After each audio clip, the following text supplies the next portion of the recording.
तो भाइयों फिर से आ गया वो बॉडी बिल्डिंग के इंटरेस्टिंग अपडेट्स लेके। तो वीडियो को शुरू करने से पहले जल्दी से वीडियो को एक लाइक कर दीजिए, और अगर आप अपने भाई के चैनल पर नए हैं तो जल्दी से चैनल को सब्सक्राइब कर दीजिए ऐसे रेगुलर फिटनेस और बॉडी बिल्डिंग अपडेट्स के लिए।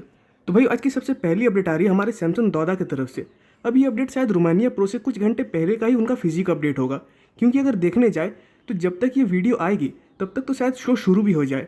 बट बात करें अगर सैमसंग की इस फिजिक अपडेट के ऊपर, तो मुझे पता नहीं कि आप सबको इस फिजिक को देखकर क्या लग रहा है, बट मुझे ऐसा फील हो रहा है कि अगर मेंस फिजिक्स से वेट कैप हटा दिया जाए तो शायद उस डिवीजन के एथलीट्स भी कहीं ना कहीं कुछ सालों में ऐसे ही दिखने शुरू हो जाएंगे।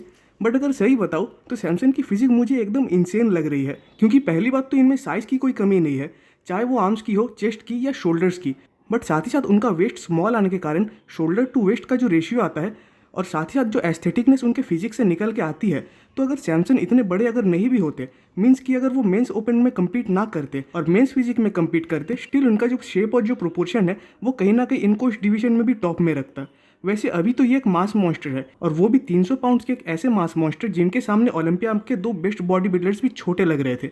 मतलब कहीं ना कहीं अगर मैं अपना ओपिनियन दूँ तो ये मुझे हर साइड से परफेक्ट लगते हैं, चाहे वो साइज़ के मामले में हो, हाइट के मामले में, मास के मामले में, या एस्थेटिक फिजिक के मामले में हो।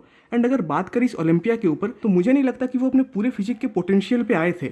हाँ, माना ऑल टाइम बेस्ट था उनका, स्टिल उनके फिजिक में अभी भी और भी पोटेंशियल है। खासकर उनका वेस्ट और उनके आर्म्स उनके एस्थेटिक फिजिक के लिए जिस तरीके से निकल के आते हैं, वो उन्हें एक अलग ही लुक देता है। एंड आई थिंक कि इस बार भी वो अपने पूरे पोटेंशियल में नहीं थे, क्योंकि शायद ज़्यादा ओवर पोजिंग के चक्कर में सैमसंग कुछ ज़्यादा ही टायर्ड हो गए थे स्टेज पे, जिसकी वजह से वो अपने वेस्ट और अपने मिड सेक्शन को स्टेज पे बढ़िया से कंट्रोल और होल्ड नहीं कर पा रहे थे।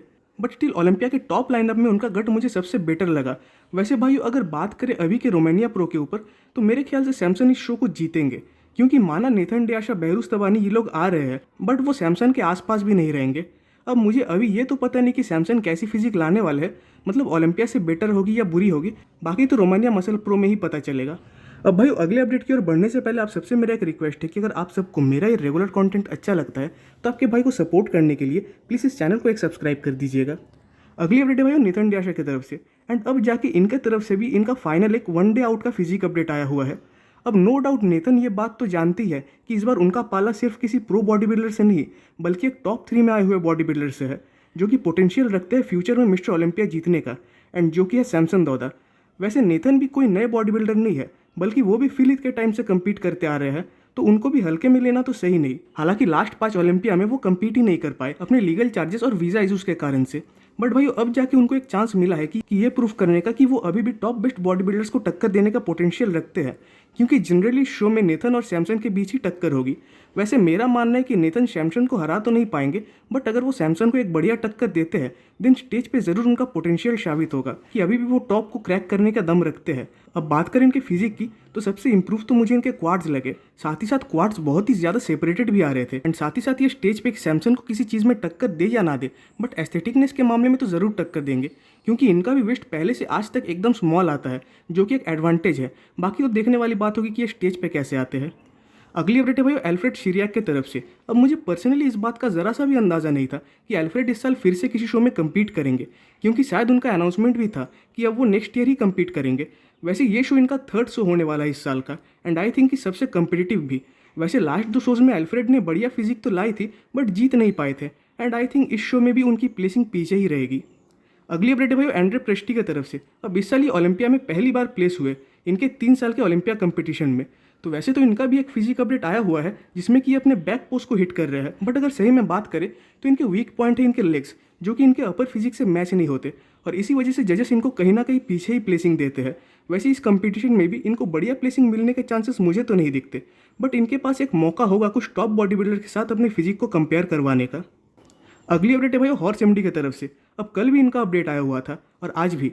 वैसे इस बार इनका क्लेम है कि इस बार इनका वेस्ट बहुत ज़्यादा इंप्रूव हुआ है, और खासकर ऐसा कहने के पीछे का रीज़न आप सबको पता होगा कि 2 वीक पहले ये ब्राज़ील एमेच्योर ओलंपिया में गेस्ट पोजिंग किए थे, जहाँ की इनका वेस्ट थोड़ा बड़ा दिख रहा था। बट अब इस फिजिक अपडेट में तो मुझे उनका वेस्ट पहले से इंप्रूव लग रहा है। बट बात करें कंपटीशन की, तो वहाँ इंप्रूवमेंट्स काफ़ी नहीं, एक बढ़िया प्लेसिंग के लिए।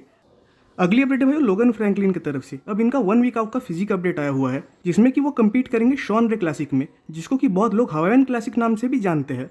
और 2021 में वो इसी शो को जीते थे और ओलंपिया क्वालिफिकेशन लिए थे। बट लास्ट ईयर यानी इस साल उन्होंने 2 शोज़ में कम्पीट किया, टेक्सास और लीजियन, बट दोनों शोज़ वो हार गए। वैसे भी मुझे इस शो के लाइनअप के अकॉर्डिंग तो कोई अंदाज़ा नहीं है, बट अगर वो इस शो को जीत भी जाते हैं स्टिल ओलंपिया में मुझे नहीं लगता कि वो टॉप 10 के अंडर भी प्लेस हो पाएंगे, क्योंकि जैसा कंपटीशन अभी आया है तो उस हिसाब से ये अपने फिजिक को तो ग्रो नहीं कर पाए हैं।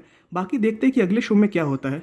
अगली अपडेट है भाई रोमन फ्रिट्ज की तरफ से, एंड अब इन्होंने भी अनाउंस कर दिया कि ये भी प्राग प्रो में कम्पीट करेंगे। वैसे मुझे पर्सनली पता नहीं कि ये लेकर इस साल ये कितने शोज में कम्पीट कर रहे हैं, बट अगर मैं गलत नहीं हूँ तो शायद ये इनका 7th शो होगा। अब पर्सनली इतने सारे शोज वो भी लगातार खेलने का रीज़न मुझे तो समझ नहीं आ रहा, खासकर जैसा कि प्राग प्रो का लाइनअप है तो वो उस शो को जीत भी नहीं पाएंगे, और लगातार इतने टाइम तक बॉडी को स्ट्रेस में रखने का रीज़न मुझे समझ नहीं आ रहा। बाकी उम्मीद है कि अब इसके बाद ये किसी शो में कम्पीट ना करे और नेक्स्ट ईयर के लिए अपने फिजिक को इंप्रूव करे। और इसकी लास्ट अपडेट है भाई अकिम विलियम्स की तरफ से। अब लगातार 4 ओलंपियाड्स में कम्पीट करने के बाद वो इस साल ओलंपिया में कम्पीट नहीं कर पाए, जिसका रीज़न था उनका इंजरी। और सिर्फ इंजरी ही नहीं बल्कि उनके शोल्डर्स में भी सर्जरी हुई थी, जिसकी वजह से वो ना ही प्रेप कर पाए और ना ही स्टेज पे आए। वैसे बात करें नेक्स्ट ईयर की तो मेरे ख्याल से नेक्स्ट ईयर ये फिर से ओलंपिया में आएंगे, क्योंकि इनके लिए क्वालिफाई होना तो कोई बड़ी बात नहीं है, और सिर्फ कम्पीट ही नहीं बल्कि ये टॉप 10 में भी आ सकते हैं। बाकी अगर ये अपने बैक को इंप्रूव करके आए देन शायद इनकी प्लेसिंग और ऊपर आ सकती है। तो भाई आज की वीडियो यहीं पे खत्म होती है। कमेंट्स में जरूर बताइएगा कि आपको वीडियो कैसा लगा। वीडियो अच्छी लगी तो वीडियो को एक लाइक कर दीजिए, और नेक्स्ट वीडियोस के अपडेट सबसे पहले पाने के लिए चैनल को सब्सक्राइब कर दे और बेल आइकन को प्रेस कर दे।